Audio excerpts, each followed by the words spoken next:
Yo, what is up, guys? Today we're going to be talking about the top 10 MMA fighters of all time. Now, at number 10, I have Matt Hughes. Now, Matt Hughes ended his career 45-9. He had a lot of fights, over 50 fights in his pro MMA career. Absolutely amazing. Now, before he joined the UFC, he ended up going 8-1. Once he joined the UFC, he got a unanimous decision win at UFC 22. Then left the promotion where he got 4 straight wins, then another win by second round key lock, then another win, then a first round submission. And then he decided, all right, this UFC promotion, they're starting to look pretty good. So he joined back into the UFC, where he got a first round TKO over Marcelo Aguirre. But ended up leaving the promotion yet again, where he got 2 straight wins, then a first round arm triangle choke submission, and then won a win after that. And that's where he decided to join the UFC a third time and rematch Dennis Hallman, who at the time was the only person to beat him ever. And guess what? He ended up losing to him yet again, that time by first round armbar. Now, after that loss to Dennis Hallman, he ended up leaving the UFC yet again, where he ended up fighting Jose Landy Jones at Shidokan Jiu-Jitsu, and lost that fight by first round knockout. Now, after that loss outside the UFC, he came back with 4 straight wins, one by first round knockout, then a third round arm triangle choke, 2 decision wins, and decided to go back into the UFC. Wow. He goes back in the UFC, and in his first fight back with the promotion, ends up fighting Carlos Newton for the welterweight belt, and ends up winning that fight, I believe by second round TKO, as he just picked up Carlos Newton and just slammed him down with a nice knockout. Now, after that win over Carlos Newton, he was actually set to fight Anderson Silva, but I don't know really what happened with that fight. That fight kind of fell through, and he ended up defending his belt against Hayato Sakura, and won that fight by 4th round knockout, then rematched Carlos Newton, and got another 4th round knockout, then defended his belt 3 more times against Gil Castillo, Sean Shirk, and Frank Trigg, and got a first round TKO unanimous decision, and first round rear naked choke submission. But in his next fight, which was against BJ Penn, ended up losing his belt. BJ Penn went up there and actually submitted Matt Hughes. It was a huge upset for the lightweight going up the weight class to fight Matt Hughes, submitting him in the very first round. And after that loss, he came back with a nice unanimous decision win over Renato Verdeistimo, and then got another title shot against George St. Pierre. Now, that title shot against George St. Pierre was for the vacant welterweight championship, and he actually ended up becoming the first person to ever beat George St. Pierre with an armbar with literally 1 second left in the very first round. Defeated George St. Pierre, and then defended his belt against Frank Trigg for a second time with a nice first round rear naked choke submission win. And then he just kept on defending the belt with a first round Kimura over Joe Riggs, a first round KO over Royce Gracie, and then a third round knockout over BJ Penn in their rematch. Now, after all of those welterweight defenses, at that time, he literally had, 3, 4, 5, 6, 7, 8 defenses, I believe 9 or 10 total title wins. He ended up fighting George St. Pierre for a second time, and ended up losing that fight by second round head kick KO, losing his welterweight belt. Now, after he lost that welterweight championship, he ended up fighting Chris Lytle, won that fight by unanimous decision, which got him a third fight with George St. Pierre in the trilogy at UFC 79. But he ended up losing that fight by submission from armbar in the second round. And in his next fight after that against Thiago Alves, ended up losing that fight as well by second round flying knee. Now, after those 2 losses, after he lost the title, he ended up getting a unanimous decision win over Matt Serra, a third round knockout over Renzo Gracie, and a first round submission over Ricardo Almeida, which got him another fight against BJ Penn. Now, this time, when he ended up fighting BJ Penn, it was not for the belt, and he ended up losing that fight by knockout in the very first round, and then had one last pro MMA bout against Josh Koscheck in 2011, and lost that fight by first round knockout with literally 1 second left in the very first round. Alright, guys, if you look at this man's career, he definitely deserves to be a top 10 MMA fighter of all time. I mean, just look, he defended that welterweight belt so many times. I mean, he won the belt against Carlos Newton back in 2001, and then defended it against Hayate Sakura, Carlos Newton again, Gil Castillo, Sean Shirk, and Frank Strigg. 5-fight defense streak. Then lost the belt to BJ Penn. Then came back with a first-round armbar over George St. Pierre. That's another title win. Another title win against Frank Trigg. Another against Joe Riggs. Another against Royce Gracie and BJ Penn. I mean, this guy, 10 total title wins. Absolutely amazing. This is why he is the 10th best fighter of all time. Alright, now let's get into the 9th best MMA fighter of all time, and that is Daniel Cormier. Now, Daniel Cormier ended his career 22-3. Absolutely amazing career. He started back in Strikeforce back in 2009, got a second-round knockout, first-round knockout, left Strikeforce, got 2 wins, went back into Strikeforce, got a first-round knockout, left Strikeforce, got a win, went back to Strikeforce, got 2 unanimous decisions, then a first-round knockout over Antonio Silva, and then a unanimous decision over Josh Barnett, and a second-round KO over Dion Sterling, which got him a shot inside the UFC, where he got 2 unanimous decision wins in a row over Frank Mir and Roy Nelson, followed by a first-round knockout over Patrick Cummings, and a third-round rear naked choke submission over Dan Henderson. Alright, so after that win over Dan Henderson, he ended up getting a title shot with Jon Jones, but ended up losing that fight by unanimous decision. And Jon Jones, about a couple months later, was actually stripped from the belt, and he actually ended up fighting Anthony Johnson for the vacant light heavyweight championship, won that fight by third-round rear naked choke submission, and then went on a 3-fight win streak over Alexander Gustafsson, Anderson Silva, and Anthony Johnson, all at light heavyweight, with a split decision win over Alexander, a unanimous decision over Anderson Silva, and a second-round rear naked choke submission over Anthony Johnson. And then he ended up rematching Jon Jones, lost the fight by third-round head kick KO, but did not lose the belt. And a couple months later, he actually ended up fighting Volkan Oezdemir in another title defense for light heavyweight. Won that fight by second round TKO. And after that win over Volkan Oezdemir, he ended up moving up to heavyweight, where he got a first round knockout over Stipe Miocic. Now, after that win over Stipe Miocic, he ended up defending that heavyweight belt with a nice second round rear naked choke submission over Derek Lewis.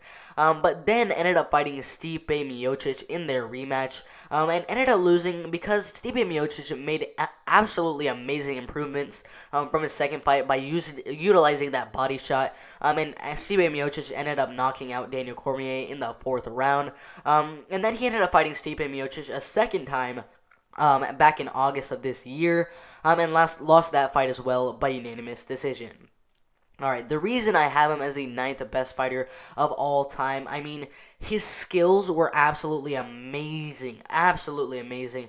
His wins inside the UFC, 4 straight wins, only lost to Jon Jones and Stipe Miocic. Came back after the... look at his wins. Dan Henderson, Roy Nelson, Frank Mir, Patrick Cummings, Antonio Bigfoot Silva, Josh Barnett, Alexander Gustafsson, Anthony Johnson twice, Anderson Silva, Volkan Oezdemir, Stipe Miocic, Derek Lewis. Absolutely amazing.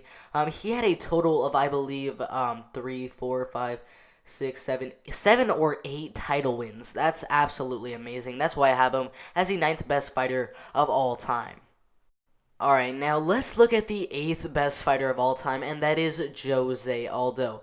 Now, he started his career off with 7 straight wins, lost 1, came back with 2 straight wins, got a unanimous decision in Pancrase, and that's where he decided to join WEC, and got a second-round knockout, third-round knockout, first-round knockout, first-round knockout, first-round flying knee KO over Cub Swanson, second-round knockout over Mike Brown for the featherweight belt, unanimous decision over Uriah Faber, second-round knockout over Manny Gamburin, and that's where he actually decided to join the UFC. I think that's when WEC ended up merging with the UFC, and in his debut with the promotion, ended up fighting Mark Hominick for the featherweight championship, and won that fight by unanimous decision.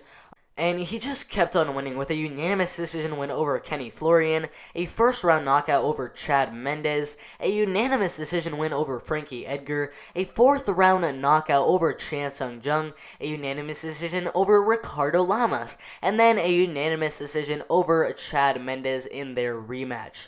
Now, if you weren't counting, that was 1, 2, 3, 4, 5, 6, 7 title defenses. Absolutely insane. And after those 7 title defenses, you all know the story. He ended up fighting Conor McGregor back in 2015 and lost his belt with a first-round knockout in just 13 seconds in the very first round. Now, after that loss to Conor McGregor, he ended up fighting Frankie Edgar for the interim featherweight championship and won that fight by unanimous decision.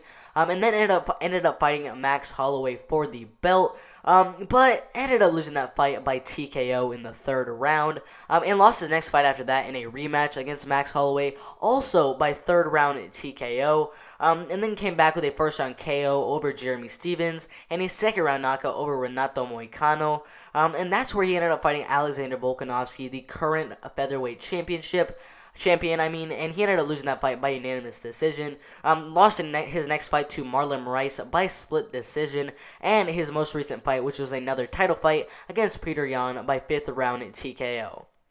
Alright, so his career as of late hasn't really been so good. Since that Conor McGregor loss, he's only had 3 wins, and he's had 6 losses. Not really the best ending to his career so far. But if you look at his earlier career inside the WEC, beating guys like Cub Swanson, Mike Brown, Chris Mickle, Rolando Perez, joining the UFC, beating Uriah Faber, Kenny Florian, Mark Hominick, Chad Mendes, Frankie Edgar, Chen Sung Jung, Ricardo Lamas, Chad Mendes, beating Frankie Edgar, Jeremy Stephens, Renato Moicano. He's absolutely amazing fighter. That's why we have him as the 8th best fighter of all time. Alright, now let's look at the 7th best fighter of all time, and that is Stipe Miocic. Now, Stipe Miocic is currently 20-3. He is still fighting as the current heavyweight champion. He should be fighting either Jon Jones or Francis Ngannou for his title defense next. I'm not really sure which one it's going to be. But if you look at his career, he's absolutely amazing. Ended up winning his first 6 fights outside the UFC. Got him a shot inside the UFC back in 2011, where he got a unanimous decision win over Joey Beltran, a first-round knockout over Phil DeFries, a second-round knockout over Shane Del Rosario. Lost his next fight to Stefan Struve by second-round knockout. Came back with a unanimous decision win over Roy Nelson, a unanimous decision win over Gabriel Gonzaga, and a first-round knockout over Fabio Maldonado. And in his next fight against Junior Dos Santos at a main event at UFC on Fox 13, ended up losing that fight by unanimous decision. Came back with a 5th-round knockout over Mark Hunt, a first-round knockout over Andrei Arlovski at UFC 195, which got him a title shot against Fabricio Werdum, which he ended up winning by first-round knockout, making him a heavyweight champion. Now, after that win over Fabricio Werdum, he ended up defending his belt 3 times in a row with a first-round knockout over Alistair Overeem, a first-round knockout over Junior Dos Santos, and a unanimous decision win over Francis Ngannou. But that is where he met Daniel Cormier, who was moving up from light heavyweight to fight him and become a double champion. And Daniel Cormier did exactly what he said and became the double champion with a first-round knockout over Stipe. But after that loss to Stipe back in 2018, he came back with 2 straight wins over Daniel Cormier with a 4th-round knockout as he made amazing adjustments with that body shot, and then a unanimous decision earlier this year back in August over Daniel Cormier, basically retiring the great Daniel Cormier, the 9th best fighter of all time. And that is basically the reason we have him as the 7th best fighter of all time. I mean, he beat Daniel Cormier twice. No one's beat Daniel Cormier twice. He's beaten guys like Francis Ngannou, Junior Dos Santos, Alistair Overeem, Fabricio Werdum, Andrei Arlovski, Mark Hunt, Fabio Maldonado, Gabriel Gonzaga, Roy Nelson, Joey Beltran. Amazing wins. He, I think, has the longest heavyweight win streak for the belt. I mean, he beat Fabricio Werdum, Alistair Overeem, Junior Dos Santos, and Francis Ngannou. 4 straight title wins in a row. I'm pretty sure that is the record, and that is why we have him as the 7th best fighter of all time. Alright, now I know a lot of you are going to disagree with this pick, but I have Khabib Nurmagomedov as the 6th best fighter of all time. Some of you might have him higher on this list, but simply because he doesn't have many title wins. I know he was absolutely dominant in those title wins, but he does only have 4 title wins over Al Iaquinta, Conor McGregor, Dustin Poirier, and Justin Gaethje. That's kind of why I have him a little bit lower on this list than some of you out there might like. Now, this man is undefeated, as you guys already know. Started his career off with a second-round rear naked choke submission, 3 unanimous decisions, a first-round knockout, second-round knockout, first-round Kimura, unanimous decision, first-round knockout, second-round knockout, first-round Kimura, first-round knockout, first-round triangle choke, first-round triangle choke, unanimous decision, first-round knockout, making him 16-0, and that's where he decided to join the UFC.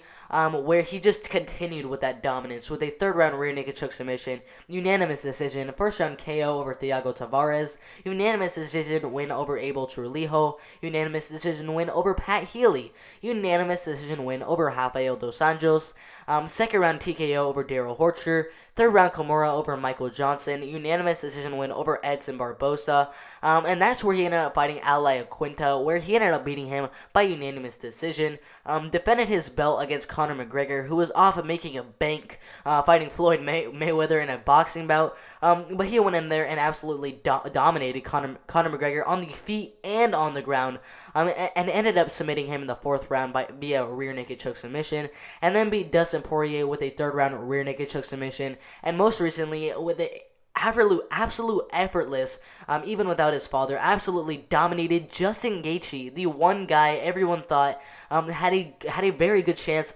of beating Khabib Nurmagomedov, but Khabib Nurmagomedov went out there and dominated Justin Gaethje. I mean, he is definitely the 6th. He's definitely a top 6 MMA fighter of all time. You can definitely argue that he could be higher on this list. There's no way you're going to argue he's lower on this list. He's absolutely dominant career, and that's why we have him as the 6th best fighter of all time. Alright guys, now the 5th best fighter of all time is Fedor Emelianenko. He ended his career 39-6, absolutely amazing. Now he started his career off with 3 straight wins by first round guillotine, first round rear naked, and first round knockout. Lost his next fight to Tsuyuka Kasaka by first round doctor stoppage. A lot of people don't really think that loss actually counts, so some people don't really count it as one of a loss, but he came back after that loss, wink wink nudge nudge, with a unanimous decision, first round rear naked, first round armbar, 2 unanimous decisions, first round guillotine, first round knockout, unanimous decision, first round doctor stoppage, unanimous decision win over Antonio Rogerio Nogueira, second round Kimura, first round rear naked, first round soccer kick knockout over Gary Goodridge, first round knockout, first round armbar over Mark Coleman, first round Kimura over Kevin Randleman, first round armbar over Naoya Agoa, and a first round no contest from an accidental cut over Antonio Rogerio Nogueira. They fought again a couple of months later, and he did win that fight by unanimous decision. Kept on winning with a first round doctor stoppage over Tsuyuka Kasaka, and then a unanimous decision over Mirko Krokop. A first round knockout, second round armbar over Mark Coleman, first round Kimura over Mark Hunt, first round armbar over Matt Lindland, a first round armbar over Hungman Choi, first round rear naked choke submission over Tim Sylvia, first round knockout over Andrei Arlovsky. Then he had 2 exhibition bouts against Shinya Aoki and Gegard Mousasi, which he won by first round Achilles lock and a first round armbar, and then got a second round knockout over Brett Rogers. But that's actually where he ended up losing his next 3 fights, which is absolutely insane. Everyone thought this man was invincible, but he ended up losing his next 3 fights to Fabricio Werdum by first round triangle choke submission, and Antonio Bigfoot Silva by second round doctor stoppage, and Dan Henderson by first round knockout. Now, after those 3 wins, he came back with a unanimous decision, first round knockout over Pedro Hizzo, first round knockout, unanimous decision over Fabio Maldonado, but then lost his next fight to Matt Mitrione by first round knockout, came back with a first round knockout, and another first round TKO over Chael Sonnen, lost his next fight to Ryan Bader at Bellator 214, for the tournament championship, and then ended up winning his last ever MMA fight against Quinton Rampage Jackson with a first round knockout. Alright guys, there's definitely a reason this guy is a top 5 fighter of all time. I mean, look at that career, starting with Antonio Rogerio Nogueira, winning against him twice, Mirko Krokop, Mark Coleman, Mark Hunt, Matt Lindland, Kevin Randleman, Hungman Choi, Tim Sylvia, Andrei Arlovsky, Pedro Hizzo, Fabio Maldonado, Frank Mir, Chael Sonnen, Quinton Rampage Jackson, losing to Fabricio Werdum, Antonio Silva, Dan Henderson. This man is an amazing fighter, top 5 fighter. That's why we have him as the 5th best fighter of all time. Alright, now let's look at the 4th best fighter of all time, and that is Demetrious Johnson. Now, outside of the UFC or WEC, he started with 10 straight wins, which got him a shot inside the WEC, where he ended up losing his first fight with the promotion by unanimous decision to Brad Pickett, came back with a unanimous decision win over Nick Pace, and a 3rd-round guillotine over Damasio Page, and that's actually where the WEC sort of merged with the UFC. And once he merged with the UFC, he got a unanimous decision win and another unanimous decision win over Miguel Torres, which got him a title shot against Dominic Cruz, which he ended up losing by unanimous decision. And in his next fight against Ian McCall, ended up getting a draw against Ian McCall, so they ended up rematching at UFC on FX3 in a main event, where he ended up winning that time by unanimous decision. Getting him a shot for the vacant flyweight championship belt against Joseph Benavidez in a fight where he won by split decision, making him the flyweight champion. Now, after he became the flyweight champion, he just kept on winning with a unanimous decision win over John Dodson, a 5th-round armbar over John Moraga, 1st-round knockout over Joseph Benavidez in their rematch, a unanimous decision win over Ali Bagantimov, a 2nd-round Kimura over Chris Caricillo, a 5th-round armbar over Kyoji Horichiku, with literally 1 second left in the fight, the latest finish in UFC history, followed by a unanimous decision win over John Dodson in their rematch, and then a 1st-round knockout over Henry Cejudo, and then a unanimous decision win over Tim Elliott, a 3rd-round armbar over Wilson Reyes, and a 5th-round armbar over Ray Borg. Now, after all of those wins, literally, if you count them all up, 4, 5, 6, 7, 8, 9, 10, 11, that's 12 title wins in a row, 11 title defenses in a row, and he ended up fighting in his next fight, Henry Cejudo, in their rematch, and ended up losing that fight back in 2018 by split decision. And that's actually where the UFC decided to trade him with Ben Askren, which it turned out to not be a good decision whatsoever. Ben Askren won 1 fight, then lost his next 2. And I mean, to be honest, it was a horrible trade. Demetrious Johnson just went to 1 championship, got a 2nd-round guillotine, unanimous decision, and another unanimous decision. Honestly, he definitely should have stayed in the UFC. But if you look at all those title defenses, 11 title defenses, 12 in a row that he won a title fight. I mean, absolutely amazing. This man is definitely a top 5 MMA fighter of all time, and that's why we have him as the 4th best fighter of all time. Alright guys, now we are in the big 3 between Anderson Silva, Jon Jones, and George St. Pierre. This is what I like to call the big 3 because they were absolutely amazing fighters in their divisions. Obviously the best in their division ever. But I mean, one of these guys has to come next. And I'm sorry to do it to you, but Anderson Silva, I'm sorry. You are the 3rd best fighter of all time. Alright, Anderson. I'm sorry, man. I'm not going to put you the 2nd or number 1. I mean, George St. Pierre, Jon Jones, they definitely deserve to be ahead of you. Basically just because of what's happened recently in your career. I mean, if you look at the last, 8 fights, you literally only won 1 of them. That's kind of why I have you as the 3rd best fighter of all time.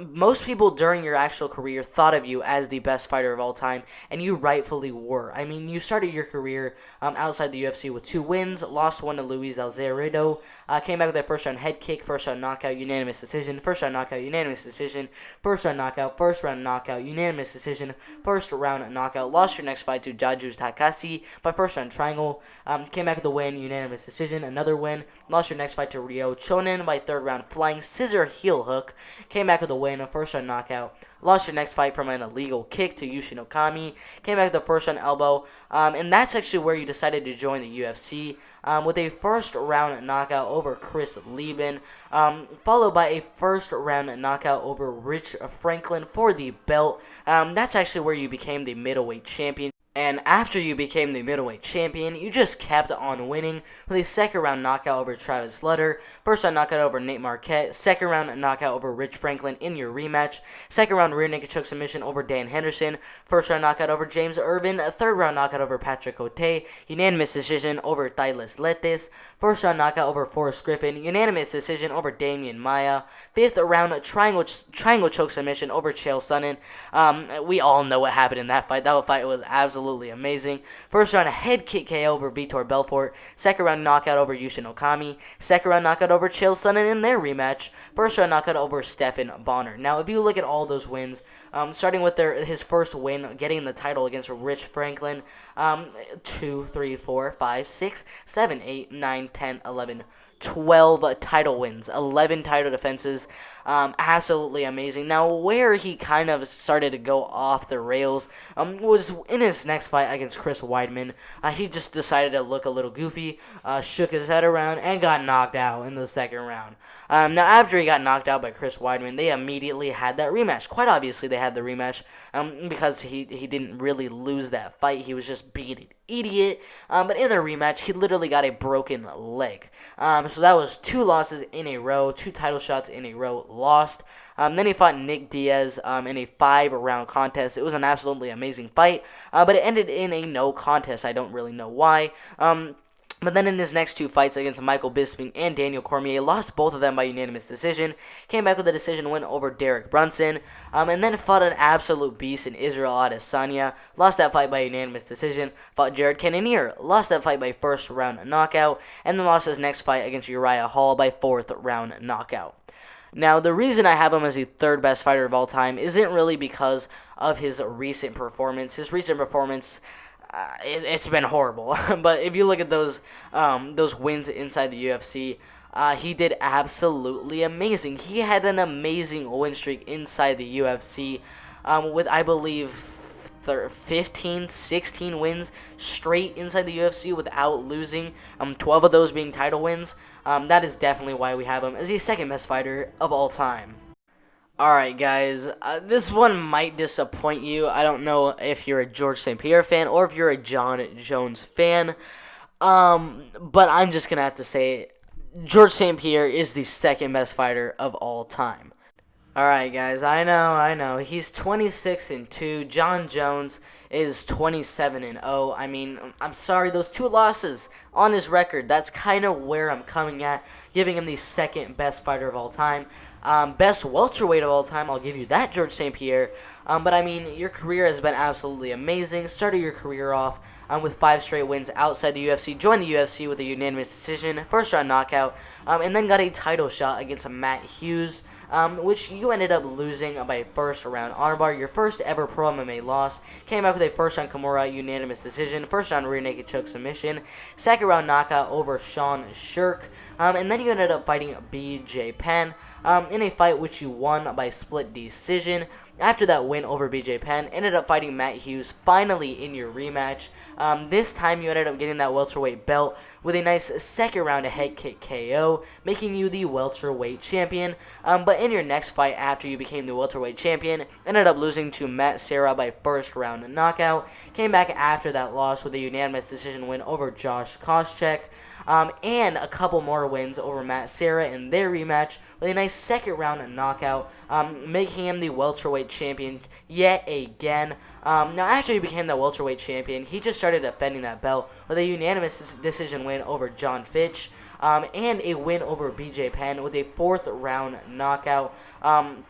Followed by a nice unanimous decision win over Thiago Alves, and then a unanimous decision win over Dan Hardy, and then a unanimous decision over Josh Koscheck, then a unanimous decision over Jake Shields, then a unanimous decision over Carlos Condit, then a unanimous decision over Nick Diaz, and then a split decision over Johnny Hendricks. Now, if you look at that sequence of events, he got the belt over Matt Hughes back in 2006, lost the belt to Matt Serra, came back with a Josh Koscheck win, got the interim belt over Matt Hughes, then got the belt over Matt Serra, then beat John Fitch, BJ Penn, Thiago Alves, Dan Hardy, Josh Koscheck, Jake Shields, Carlos Condit, Nick Diaz, and Johnny Hendricks. You look at all those wins combined, it was 6, 7, 8, 9, 10 wins, 10 title wins, 11 title wins, and 1 interim title win. So 11 total title wins and 1 interim title wins.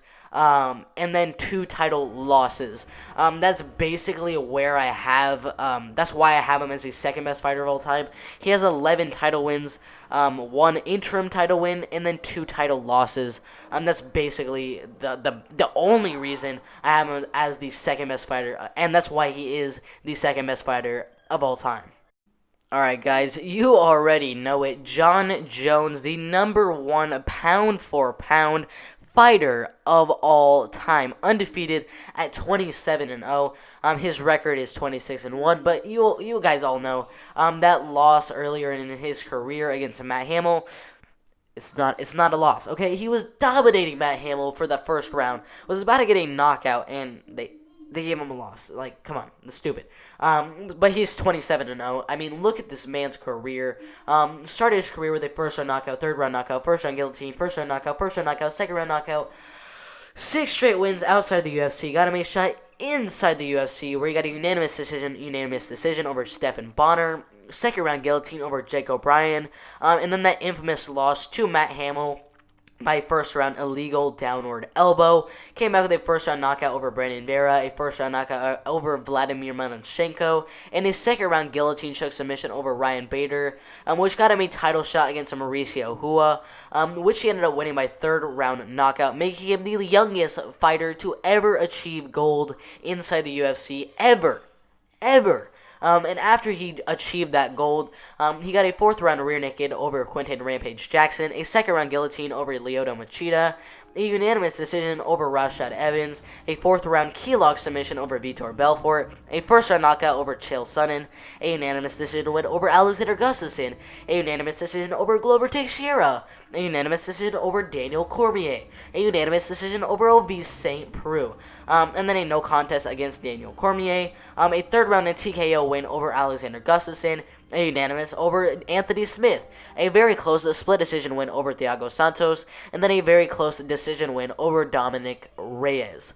Alright, guys, for those of you who do not understand why I have Jon Jones as the number 1 fighter of all time, alright, so I'm going to count, alright, inside the UFC, 3 straight wins, lost that one to Matt Hamill, 3 straight wins, so he's technically 7-0 outside of title fights. So once he got into title fights, that's 1 title win, Mauricio Hua. 2, 3, 4, 5, 6, 7, 8, 9, 10. Then that no contest with Daniel Cormier. 11, 12, 13, 14, 15. That is 15 title wins inside the UFC, undefeated at 27-0. Guys, this is the best fighter of all time. George St. Pierre had 2 losses, and he didn't even have 15 title wins. He had 11 and 1 interim. Jon Jones, number 1 fighter of all time. No debate. Come on. 15 title wins. Undefeated. No losses. George St. Pierre loses to all the Matts. Matt Serra and Matt Hamill. Just kidding. It's not Matt Hamill. That's Jon Jones. But yeah, come on. Both of these 2 fighters are very good. George St. Pierre, Jon Jones. No disrespect to George St. Pierre, but he does have 2 losses on his record. That's basically why I have Jon Jones as the number 1 fighter of all time. So number 1, we have Jon Jones. Number 2, George St. Pierre. Number 3, Anderson Silva. Number 4, Demetrious Mighty Mouse Johnson. Number 5, Fedor. Number 6, Khabib the Eagle Nurmagomedov. Number 7, Stipe. Number 8, Jose Aldo. Number 9, Daniel Cormier. And number 10, Matt Hughes. Those are my top 10 fighters of all time.